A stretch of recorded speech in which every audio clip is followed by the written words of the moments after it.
खजुराहो के मंदिर में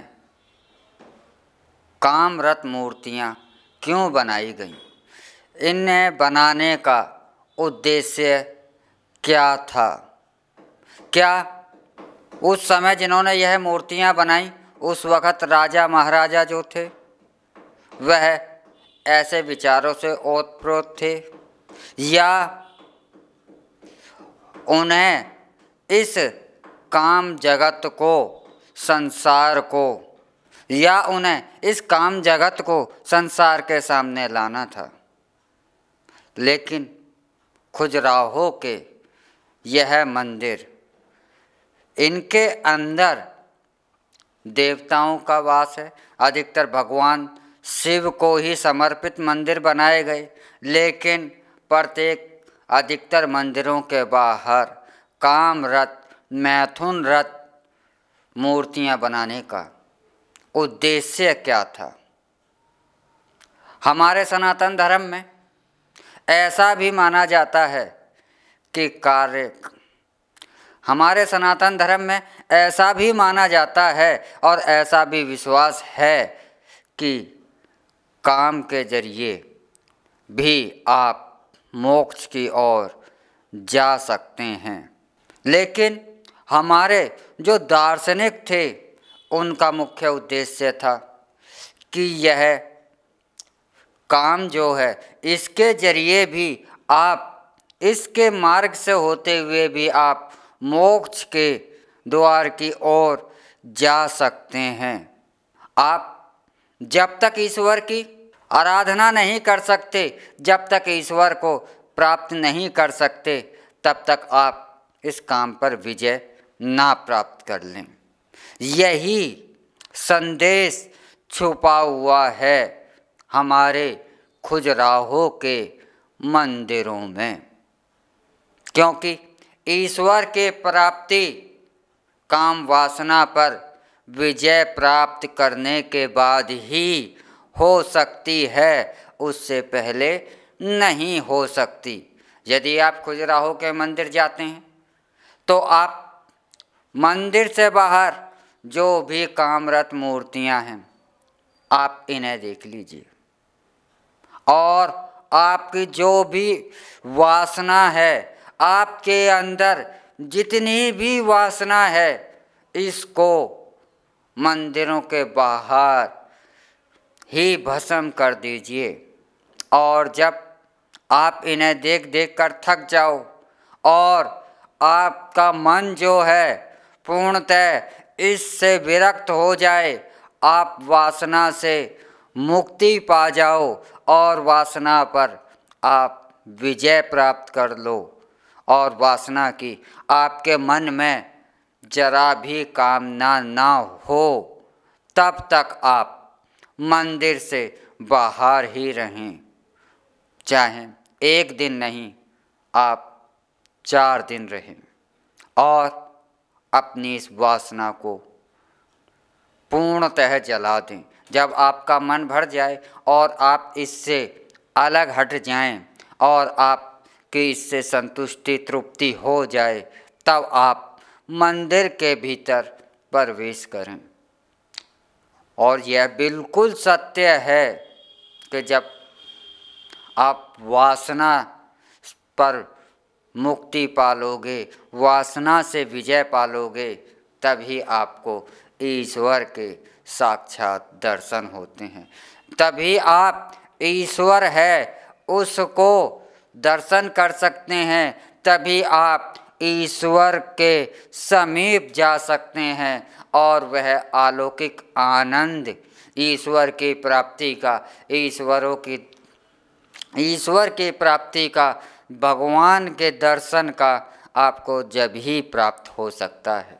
तो यह मुख्य कारण था कि वासना पर विजय प्राप्त कर कर ही, वासना की समाप्त कर कर ही आप खजुराहो के कोणार्क मंदिरों में आप अंदर प्रवेश करें ईश्वर के दर्शन के लिए। और जब तक आपके अंदर, आपके मन में वासना है, तब तक आपको ईश्वर की प्राप्ति नहीं हो सकती। तो यही मुख्य कारण को ध्यान में रखते हुए और यही संदेश देते हुए खजुराहो के मंदिर बनाए गए और यह मंदिर आज भी अपने आप में एक बहुत बड़ी विरासत है। इस काम शास्त्र को पत्थरों पर उकेर कर पूरी दुनिया को इसके विषय में एक सटीक, पूर्ण, गूढ़, हर प्रकार के रहस्य और यह काम वासना पर विजय कैसे पाई जाए, सारे के सारे संदेश खजुराहो के मंदिरों में के द्वारा ही दुनिया को आज भी समझाए जाते हैं और इसका जैसा कहीं भी पूरी दुनिया में यह अपने आप में अनमोल और बेजोड़ हैं। तो खजुराहो के मंदिरों में जो यह कामरत मूर्तियां हैं, इनका उद्देश्य मनुष्य को यही समझाना है कि मनुष्य को सदैव ईश्वर के पास जाने के लिए, ईश्वर की ओर अग्रसर होने के लिए, ईश्वर के समीप जाने के लिए ही प्रयासरत होना चाहिए। वासना का त्याग आप जब तक नहीं कर सकते जब तक कि आप इसको भोग ना लो, क्योंकि जब तक आपके मन में अगर वासना का भोग ना कर रहे हो और मन में है तो यह आपको ईश्वर के समीप नहीं जाने देगी। कहीं ना कहीं यह आपका अड़चन बनती रहेगी। इसलिए इस वासना के भोग से पूर्णतः तृप्त होकर ही ईश्वर के समीप जाएं। तो इसीलिए यही उद्देश्य था और यही महत्वपूर्ण ज्ञान था मोक्ष की ओर जाने का मनुष्य का, कि मनुष्य मोक्ष की ओर, मनुष्य ईश्वर की ओर कैसे बढ़े और उसके मार्ग में सबसे बड़े अवरोध क्या हैं, इन अवरोधों को कैसे पार करे, यही उद्देश्य समझाते हैं हमारे खजुराहो के मंदिर और इनमें बैठे हुए ईश्वर और इनके बाहर कामरत मूर्तियाँ। यही जीवन का एक गहरा रहस्य है, हमारे को समझाते हैं। और हमारे जिन्होंने भी यह मूर्तियाँ बनाई उन्होंने इस रहस्य को बहुत गहराई के साथ समझाया। और एक बात और भी आप इन मूर्तियों में नोट करेंगे, इन मूर्तियों के रहस्य को समझेंगे कि प्रत्येक मूर्ति पर एक ओज है। किसी भी मूर्ति के चेहरे पर वासना नहीं है, एक देवत्व है, एक शांति है। वासना का रूप किसी भी मूर्ति के मुख पर नहीं है।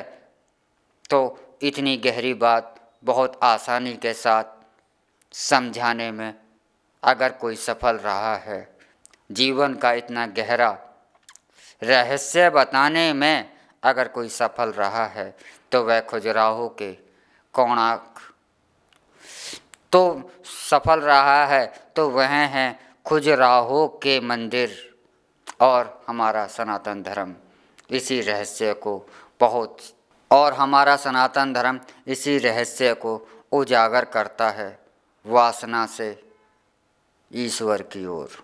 ओम नमः शिवाय। इसी के साथ हम इजाज़त चाहते हैं। अगले एपिसोड में हम फिर मिलेंगे अगले एक नई जानकारी के साथ। तब तक आप हमारे ट्रू मीडिया ज्योतिष विज्ञान को लाइक, शेयर, कमेंट करना ना भूलें। और जो दर्शक हमसे नए जुड़े हैं वह जल्द से जल्द हमारे ट्रू मीडिया ज्योतिष विज्ञान को सब्सक्राइब कर लें। ओम नमः शिवाय।